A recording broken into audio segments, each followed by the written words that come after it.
Okay, sa adiabatic process na tayo. So, sabi ko nga nung dalawang klase, isang reversible tsaka irreversible. So, ito naman sa adiabatic process of vapor, ano siya, S1 is equal to S2. So, recall yung thermodynamics 1. So, kapag adiabatic, Q is equal to 0. And then, ito na nga. Dito muna tayo sa reversible. Now, reversible is ito. Ito yung formula ng heat transfer.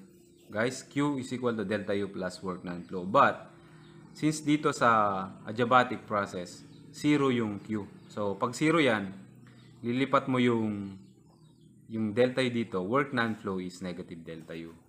So, ayan. Or, nire-arrange niya, U1 less U2. Tandaan nyo ha, hindi U2 less U1, ano? Kasi nga may negative dito. Ang work non-flow for reversible process is U1 less U2, not U2 less U1. Or, negative, pwede siyang negative U2 less U1. Ganyan. Pero pag i-arrange mo kasi yan, ganito, U1 less U2 ang labas. So, kapag steady flow naman, ito yung energy balance. K1, H1, Q, K2, H2 plus work steady. So, since 0 siya, tanggal yon 0. So, ang work steady is H1 less H2 minus delta K. O, kapag naman consider na wala yung effect yung kinetic energy, work steady is equal to is H1 less H2. Okay, ito naman yung irreversible. Kapag yung irreversible is S1 is equal to S2, hindi na dito. So, irreversible is S1 is not equal to S2. Yan. S1 is not equal to S2. Ganyan na. Yun lang yung irreversible. Pero, Q is equal to 0 pa din. So, kaya mangyayari. So, ganito na siya. Q is equal, ito na yung formula, no? Kapag 0 yun. Kaya ginamitan niya na ng prime. Delta U prime plus work non-flow. So, ang work non-flow ngayon is U prime less U2 prime. Now, but yung dito sa point 1, walang pagbabago. Yung 2 lang ang meron, 2 prime. Dito naman sa TS, S1 is equal to S2. Ito yung reversible. Yung 1 to 2, meron ng irreversible. Yung kumbaga actual na expansion or actual compression. So, ngayon, sa steady flow naman, instead kanina na H1 less H2, may prime na tayo. H2 prime, ganun lang. Yun lang yung changes niya. So, dito naman, efficiency of the process in expansion in H plane is ito na lang. Ayan o. Actual work over ideal work. Yung actual work ay H1 less H2. And then yung ideal work, which is H1 less H2. Yun lang. Yun yung efficiency of the expansion. And then, meron naman palang efficiency of compression. So, H1 less H2 is equal to H1 less H2 prime. O parehas din. Kaya lang di yung isa is expansion, then ito is compression. So, try natin tong isa. Itong 1 kilogram. Ito, mayroong 1 kilogram of steam daw. Isentropically from 2.1 megapascal and 374 to 93 degrees Celsius. Find the final and the work for work non-flow and steady flow process. So, unang-una ulit, tingnan nyo yung 2.1 tsaka 374 degrees Celsius. So, tingnan nyo siya. Tingnan natin kung superheat or wet. So, tingnan natin sa, that is, punta kayo sa table 2. Hanapin nyo yung 2.1. Ayan, merong 2.1. Ayan o. 2.1. Ang temperature niya is 213. Pero, ang given is 274. So, superheated siya. Kaya sa example sa libro is nasa labas, superheated. Tingnan natin yung point 2. Paano natin malolocate yung point 2? So, since dito, S1 is equal to S2. For ano lang ha? For ano muna tayo? Wait lang. Since reversible pa to, so S1 is equal to S2. So, tingnan na natin ngayon yung 2.1. Tingnan natin yung SG niya. Ang SG niya rito is 2.1 is 6.32 to So, ngayon, since 6.3229, puntahan natin si 93 degrees Celsius. Kung kunin natin tong 6.3229. Tingnan natin yung saturated nitong 93 degrees sa saturation temperature. Punta tayo sa 93 degrees. 93. Tingnan natin yung SG niya. Dito pala sa dulo. Ayan. SG of 93 is 7.44. So, mas malaki siya kumpara yung sa 0.1. So, meaning, wet na siya. Kasi mas malaki yung SG natin. So, tingnan nyo dito. Kaya dito sa drawing, nasa wet na siya ngayon. Kasi nga, mas mataas yung 7 point something to 6 point something na 0.1. So, ito yung PV sa TS naman. So, dito mas madali kasi sa TS muna kasi kikita mo diretso talaga yung entropy kasi S1 is equal to S2. So, ngayon, ang tinatanong niya yung quality, final quality. So, yung final quality, dito sa loob yun, kung ano yung X dito. Okay, then, eto, tingnan yung explanation ng book. Ayan, no? Tingnan yung explanation niya. At 2.1, kaso wala na namang 374. Kaya, eto siya. Tingnan nyo dito sa 2.1. 2.1.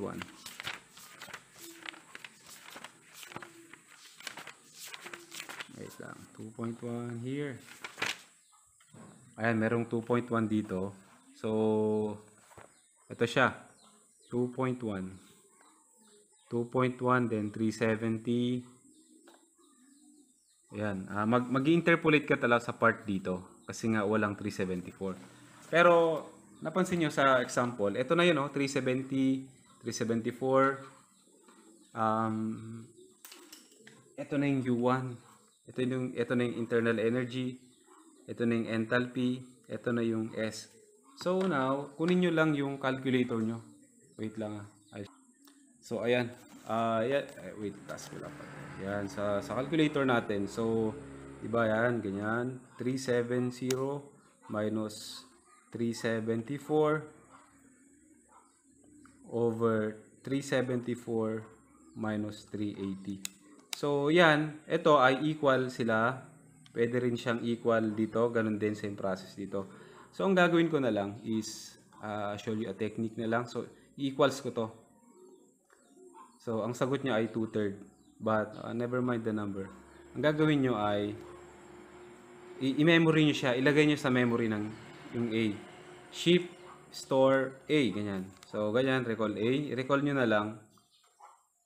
Ayan, 0.666. So, ngayon, ganyan na siya. Tapos, ito, ayan na. Internal energy muna tayo. 2892.7 minus alpha x over alpha x minus 2909.8. Shift solve nyo ngayon. Ayan. I-post ko muna habang nag-iisip. Ayan na. 2899.54. Kanina medyo nagkamali sa pindot kasi nga yung calculator ko is mahirap nang pindutin yung 0. So, 2909 pala yun. So, 2899. Yan o, 2899.5. So, yun na yung delta. Parehas na kayo ng delta U. So, ngayon, kung gusto nyo naman sa H, then, lista nyo na, halimbawa. And then, recall A ulit kayo. Then, ganoon. Then, sa H tayo is 3179.5. Okay, minus alpha x. Then, alpha x minus yung 3201.7.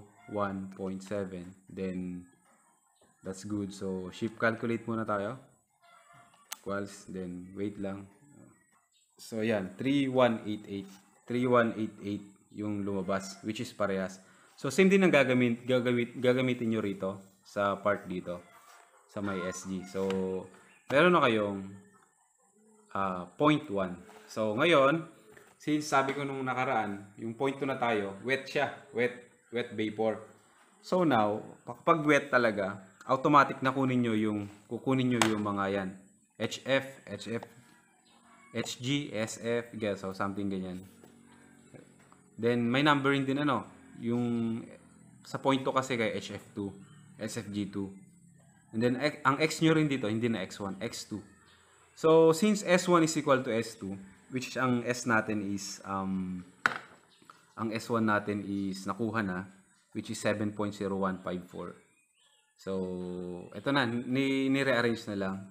So, ang quality na masosolve is 93.15%. Ay, wait. Yan, 93. Ba sa video? Ayan. 93.15%. So, kuha nyo na yung mga U2. U2 is just the formula. Multiply mo lang. So, yun na yung U2 mo. Yung enthalpy, gayahin mo lang yan. Given, na-solve nyo, given, pack. Yan.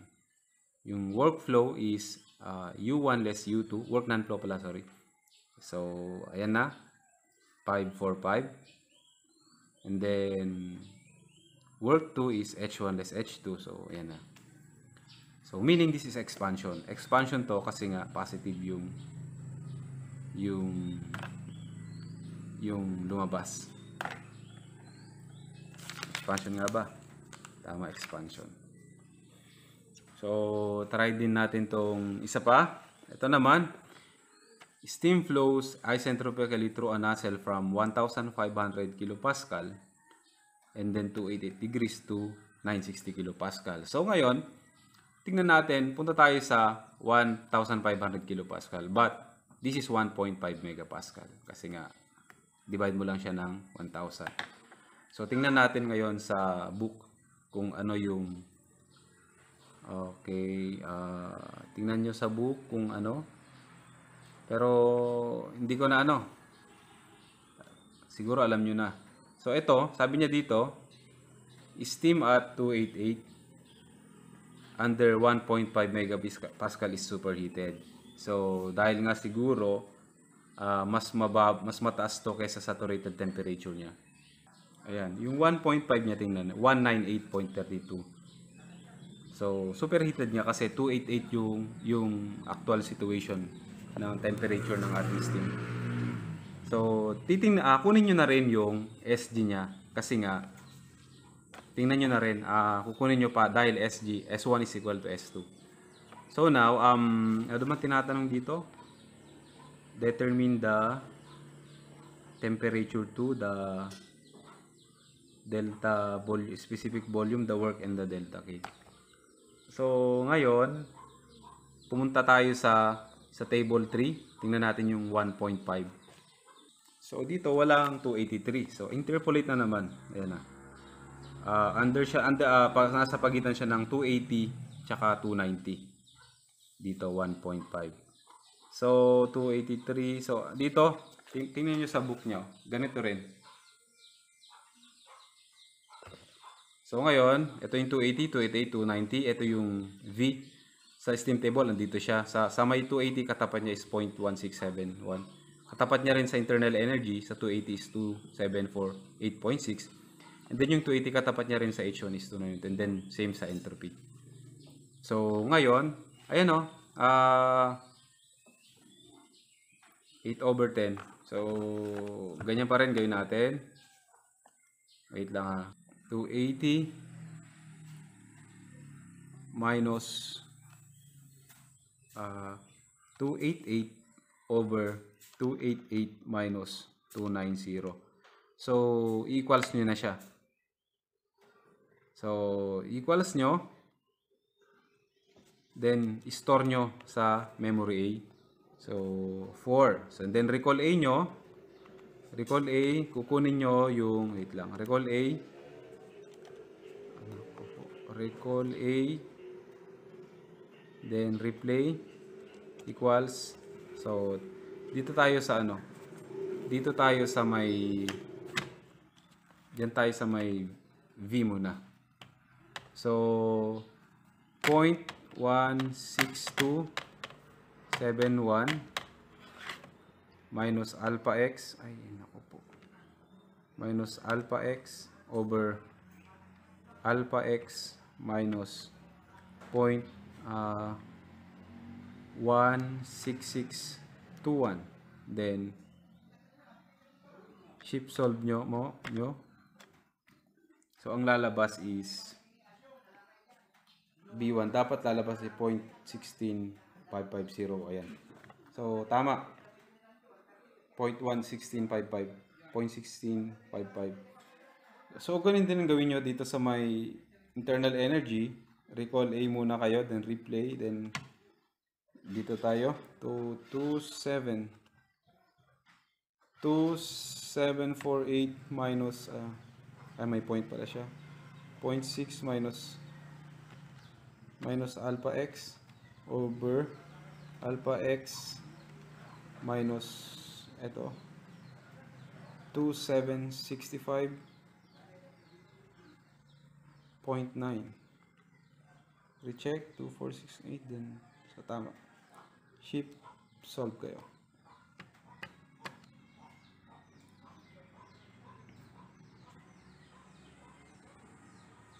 So, yun. 2762. O, tama.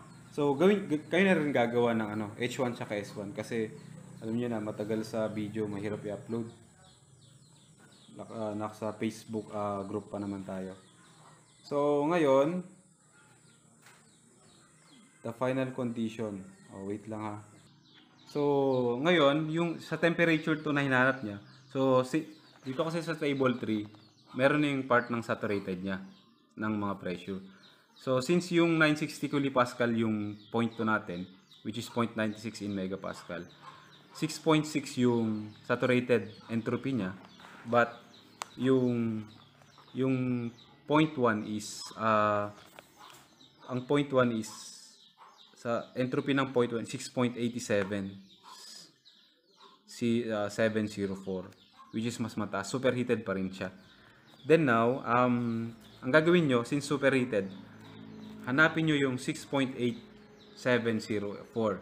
Dito, 6.8, andito rin. 6.80. So, in between siya nito, ng 6.7660 and then 6.811. So, ang temperature niya is, ito, parang 200, 210, 220. I think this 210 na medyo tong steam table, 210 and then 220. So interpolate kayo. Pero pag in-interpolate nyo, tingnan natin kung anong makukuha niya sa point 2. Is superheated. Okay, ay wala pa. Ano pa lang, sasabok kasi is sa point 2 muna siya. Pero ang temperature nito is in between siya ng 210 and then 220. Interpolate nyo na lang yung point 2 ng 6.8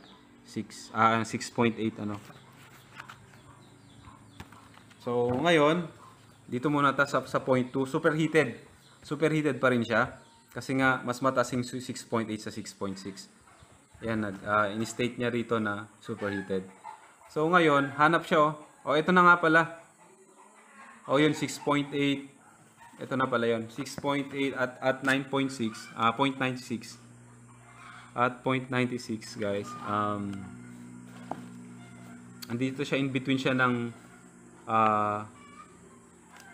230. 230 and sa kanya is 230 and 240. Tingnan natin, 6.8. Tama. Nandito siya sa in between siya ng 6.85 and 6.9.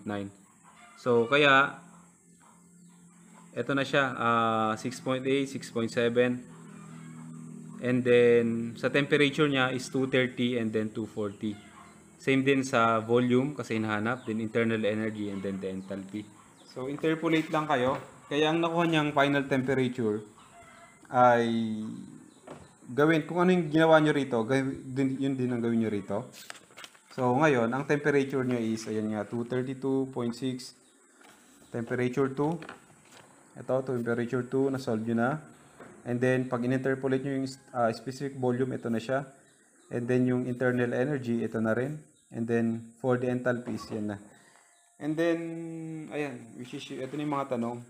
Letter A is 232.6, yung ating volume flow, which is mass, merong given na 0.454, then V2 minus V1. So, lalabas is 0.0308 meter cube per seconds.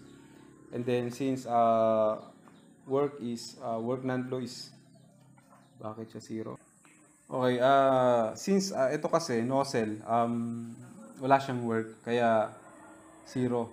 Yun yung may nabasa yata ako nun kapag nozzle is work is equal to zero. So, and for the enthalpy is M2, H2 less H1.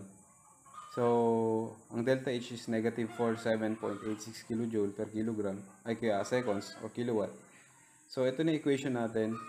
Q is 0 kasi nga isentropic process. And then, since nozzle ito, wala siyang work. So, delta H now is equal to, delta K pala is negative delta H. So, mangyari, ang kinetic energy ng nozzle is 47.85 kilojoule per seconds. So, that's for, that's for explanation for, isentropic. Then, another video for reversible process. Irreversible pala. So, ito naman tayo sa isentropic process pero irreversible. So, ito yung problem na to. Steam received at 0.52 megapascal of steam at 300 degrees Celsius and expand in irreversible adiabatic process to a pressure of 0.012 megapascal. If the exhaust steam is dry and saturated, calculate the work of an irreversible process and then the efficiency. So, dalawa na ngayon dito. So, yung letter A, work of an irreversible. So, H1 less H2 prime to. Or, ano ba yung formula ng work is for steady flow. So, yung letter B naman, the efficiency. So, kailangan nyo yung H2 tsaka H2 prime para ma-solve natin yung efficiency. So, unang-una muna, tingnan muna natin yung condition ng ating steam. So, kapag TS kasi, TS, ganyan, straight. Then, sabi niya rito, tingnan muna natin yung 0.52 and then 300 degrees Celsius. Punta natin yung table 2 sa pressure. So, yung 0.52 megapascal, 153.34 ang saturated temperature niya. Pero, yung given is 300. So, meaning superheated tayo. So, kapag superheated yung point natin, jump tayo agad sa table 3. Tingnan natin yung 0.52 para sa mga details. So, 0.68, ayan, meron namang 0.52. So, ngayon, tingnan natin yung mga, so, ang hinahanap ay work of the reversible. So, tingnan natin yung H. So, 0.52 at 300. Ayan, dito. Andito yung H niya is 3063.7. Check natin sa book kung nagtama tayo.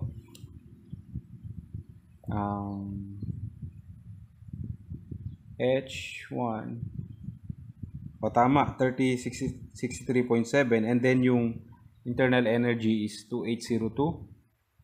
O tama, 2802.6 din. Then, of course, kailangan din natin kunin yung S1 which is ang S1 niya is 7.411. So, ito na yon. Kasi nga S1 is equal to S2. Yun yung ideal natin muna. Yun yung reversible. Yung S1 is equal to S2. Yun yung reversible. But, ito yung problem natin is irreversible.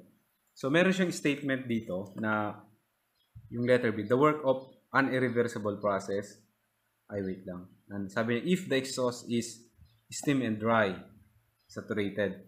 So, ngayon, under sa pressure ng 0.012, this is 0.012 at saka yung isa is 0.52. Kapag ideal or reversible, S1 is equal to S2. Pero yung statement niya is saturated daw. So, andito. So, ngayon, ang ino niya sa libro ay 0.2. Okay. So, dito muna, yung 0.2 prime ang kinuha nyo muna. So, at 0.2 prime, at 0.012 megapascal, dry and saturated. Tingnan nyo lang yung sa table 2. Puntahan nyo lang yon. Puntahan nyo yung 0.012 megapascal. 0.012. Ayun, ito siya. So, ayan. 0.012. Ito, 0.012. Kunin nyo na yung U kasi saturated siya. Sa mga SG nyo, tingnan. HG niya is 2591. Check natin sa book. O tama, 2591. Kasi yung H lang kailangan. Kasi nga, work of the expansion naman ang sinasabi niya eh. The work of an irreversible. So, ang work niya is H1 less H2 prime.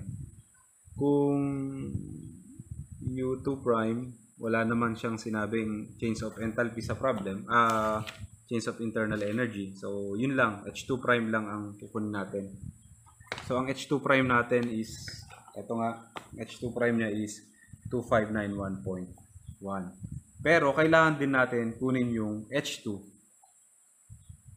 Kasi nga, yung sa may efficiency. Yun yung reason. So, ngayon, since S2 is equal to SF plus X to SFG, at this moment, yung X2 natin, kunin nyo yung SF2 ng 0.012. 0.012 megapascal. Kunin nyo yung SF tsaka SFG. Kasi nga, wet part siya. So, ang X niya is, ang quality niya is 91.3%. So, ang H2 ng reversible process natin is 2383.6 kJ per kilogram. So, now, yung work steady of our irreversible is H1 less H2. So, ito siya, 680.1. Yung irreversible naman is H1 less H2 prime. So, 472. So, tingnan natin yung efficiency is work of the work S prime over the work of the reversible over the work of the irreversible over the work of the reversible. Tama ba? Irreversible over reversible. So, 472.7 over 680.1 times 100% is, yung efficiency niya is 69.5%. So, that's for irreversible, guys. And then, jump na tayo sa polytropic process.